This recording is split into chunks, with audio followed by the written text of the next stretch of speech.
Beberapa saat kemudian, terdengar keributan di luar. Ternyata itu adalah Abu Huzaifah yang sedang mengumumkan Salim, budaknya yang diangkat menjadi anaknya atau pewarisnya. Sedetik saja hal itu membuat Abu Jahal langsung marah mendengarnya. Salim ibn Abi Hudzaifah. Berpindah pada Bilal dan Wahsy. Bilal mengajak Wahsy untuk ikut pada ajaran Nabi Muhammad SAW. Tapi dengan tegas, Wahsy tidak memperdulikan ajakan dari Bilal itu.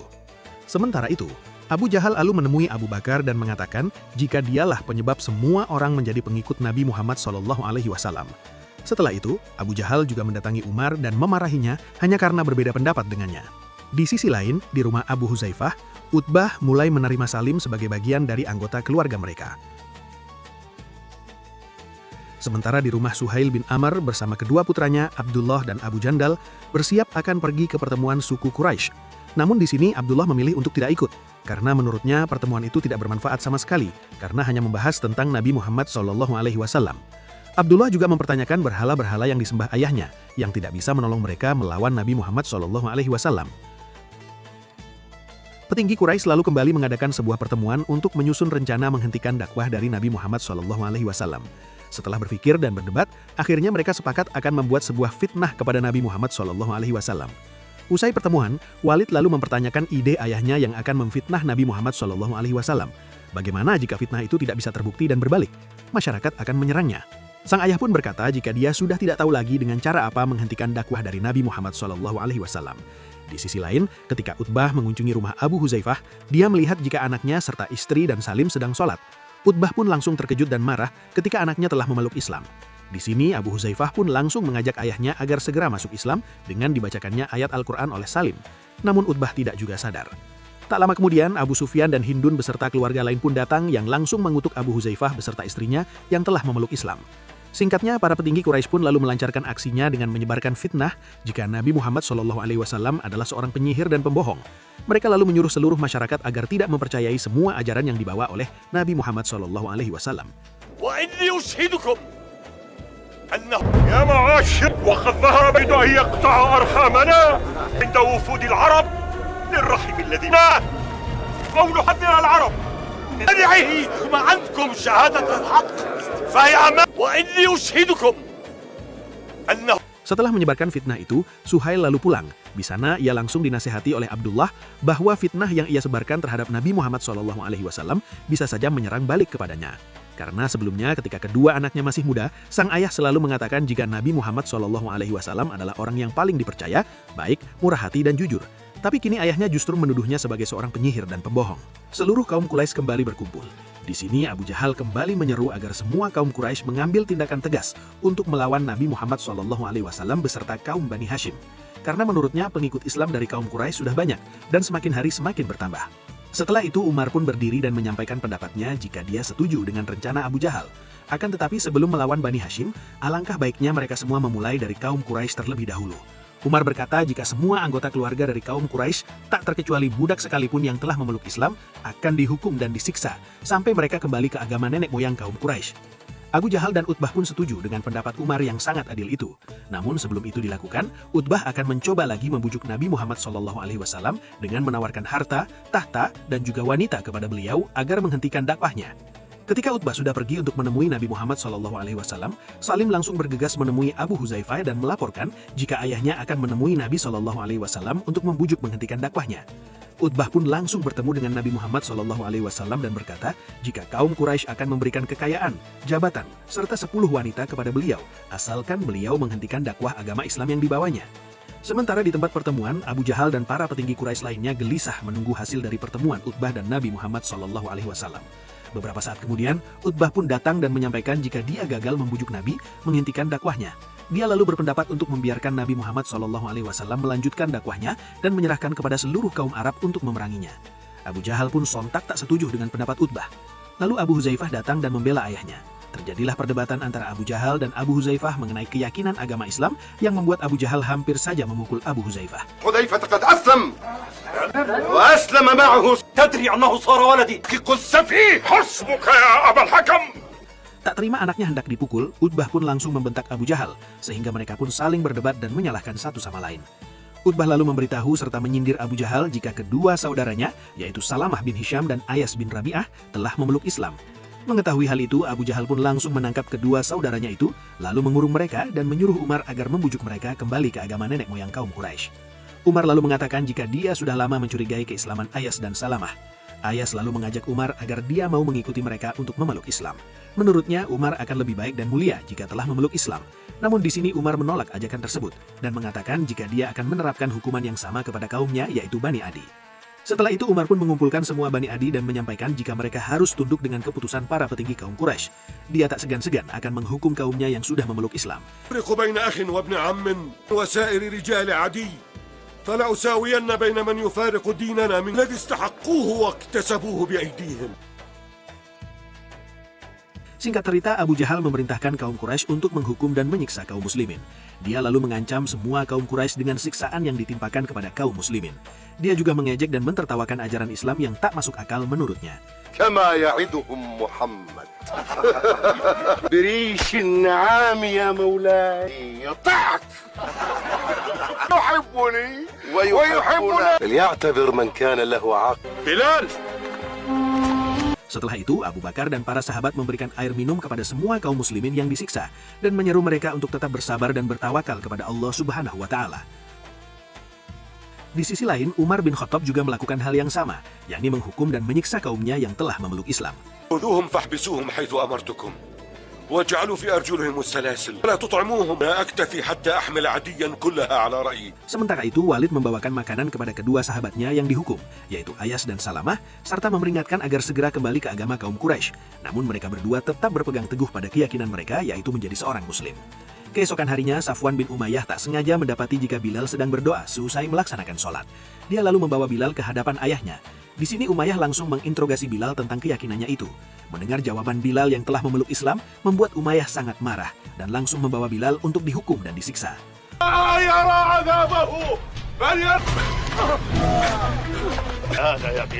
Umayyah terus meminta Bilal mengingkari keislamannya, tapi Bilal tetap teguh dengan keimanannya meskipun ia mendapatkan siksaan dari Umayyah. الله ربي ومحمد النبي.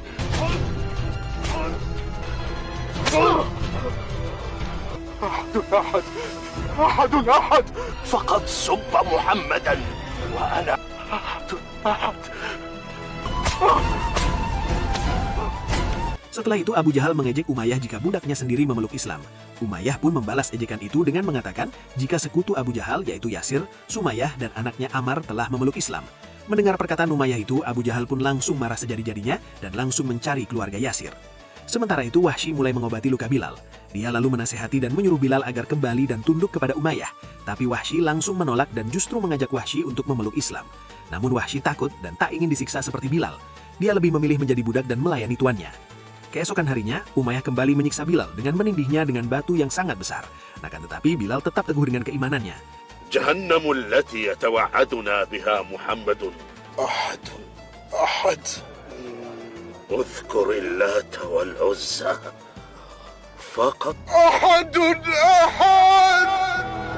اللات والعزى أنصت يا بلال أما أحد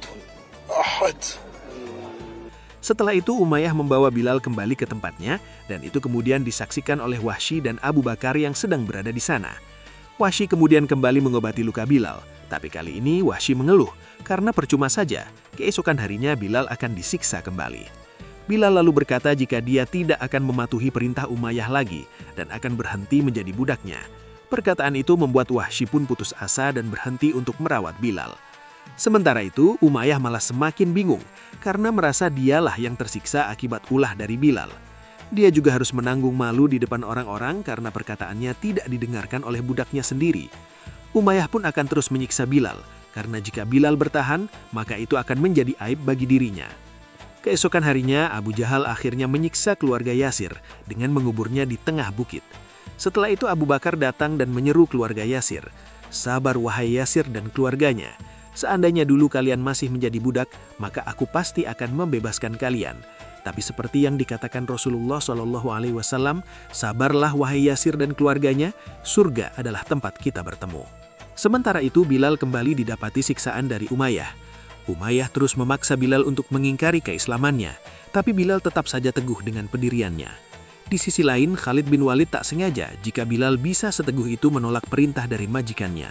Beberapa saat kemudian, Abu Bakar bersama Utsman dan Abdullah bin Mas'ud datang untuk membebaskan Bilal dari perbudakan Umayyah.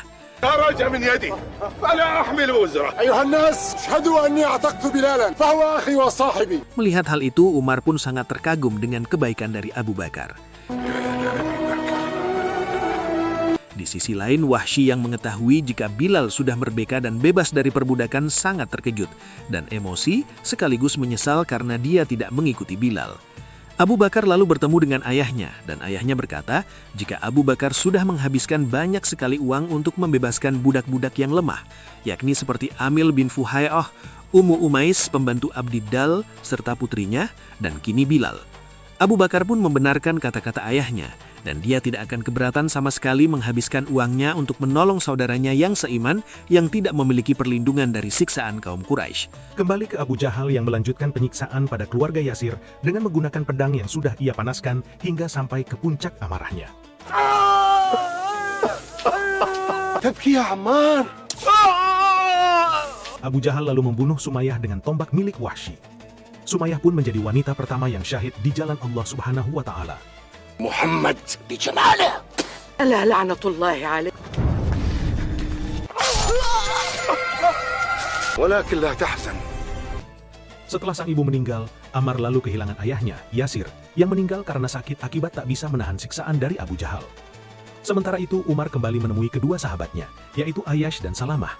Mereka lalu kembali meyakinkan Umar akan kebenaran dan kemuliaan dari agama Islam. Mereka tak ingin orang sekuat dan sebijak Umar tersesat dengan agama nenek moyang suku Quraisy. Namun hidayah Allah Subhanahu wa Ta'ala kepada Umar belum saatnya datang. Umar hanya terdiam dan tertegun mendengar perkataan kedua sahabatnya itu.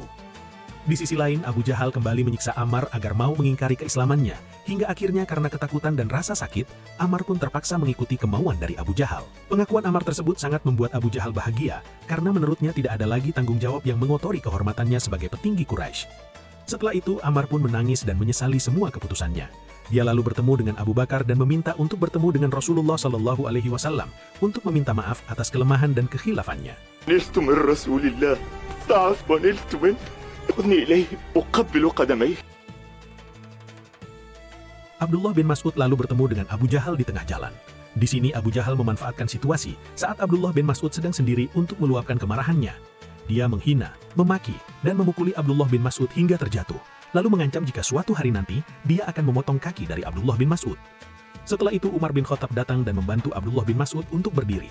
Di sini Abdullah bin Mas'ud terkagum dengan sifat Umar.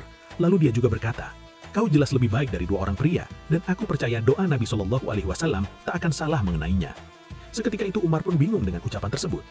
Sementara itu Raihanah meminta Wahsy mengikuti cara Bilal agar dia bisa merdeka dari perbudakan. Akan tetapi Wahsy langsung menolak menjadi muslim. Dia akan mencari kebebasannya sendiri dengan tunduk pada semua aturan tuannya dan akan menyenangkannya. Di sisi lain, para sahabat membahas perilaku para petinggi Quraisy yang semakin keji. Salah seorang berkata, "Sampai kapan kita akan menerima ketidakadilan ini dan tidak ada perlawanan sama sekali? Sekarang setelah kita beriman justru malah menjadi terhina." Abu Bakar lalu menjawab pernyataan tersebut jika kita harus taat dan patuh kepada perintah Rasulullah Shallallahu Alaihi Wasallam. Beliau telah memerintahkan untuk tidak membalas. Allah melarang mencaci sesembahan mereka, agar mereka tidak mencaci Allah karena ketidaktahuan mereka. Islam pasti akan berjaya sebagaimana Allah telah janjikan. Namun muncul pertanyaan, bagaimana bisa Islam meraih kejayaan jika kelompok muslim masih sedikit dan terbunuh oleh kelompok musyrikin?